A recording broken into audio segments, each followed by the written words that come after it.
Sophie, comtesse de Wessex, a été félicitée pour avoir maintenu son équilibre et sa grâce après qu'un oiseau frénétique ait presque fait tomber ses lunettes de soleil de sa tête. Le comte et la comtesse de Wessex ont visité les jardins botaniques de Saint-Vincent et les Grenadines dans le cadre de leur tournée des Caraïbes.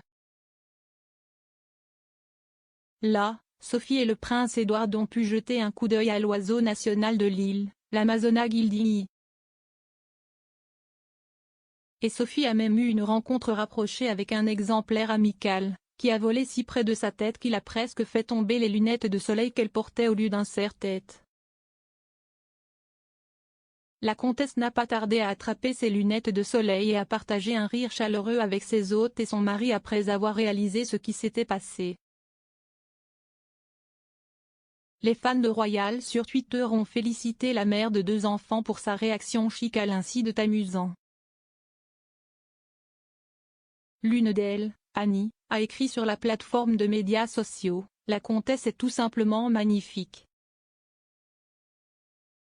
Toujours classe et professionnelle même face à un oiseau en délire. » L'utilisateur de Twitter MRC a déclaré « J'adore la comtesse de Wessex, toujours une telle grâce.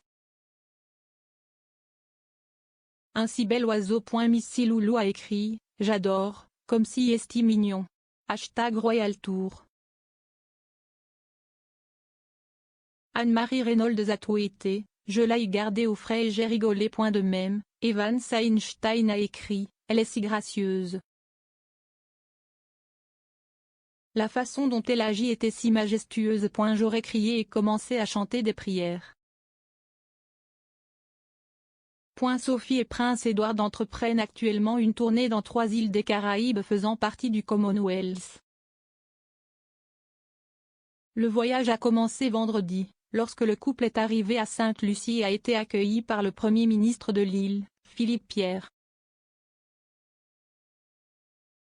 The Queen's youngest son and his wife presented the politician with a photograph of themselves and a jubilee box a token of appreciation. On the other hand, the Prime Minister gave the pair a black tube containing the painting of one of the island's turtles. Prior to discovering what was inside the tube, Prince Edward quipped, "It's not a fishing rod." On Saint-Vincent and the Grenadines, which they reached on Saturday, Sophie and Edward may upon arrival scout then girl guide away as the Nation Governor General, Dame Suzanne Dogan, and the acting Prime Minister, Montgomery Daniel. They then split to carry out engagement and visit son issue close to their heart. Sophie visited a community college and met a group, persons with disability and the Society of and for the Blind, in her role as Global Ambassador for the International Agency for the Prevention of Blindness.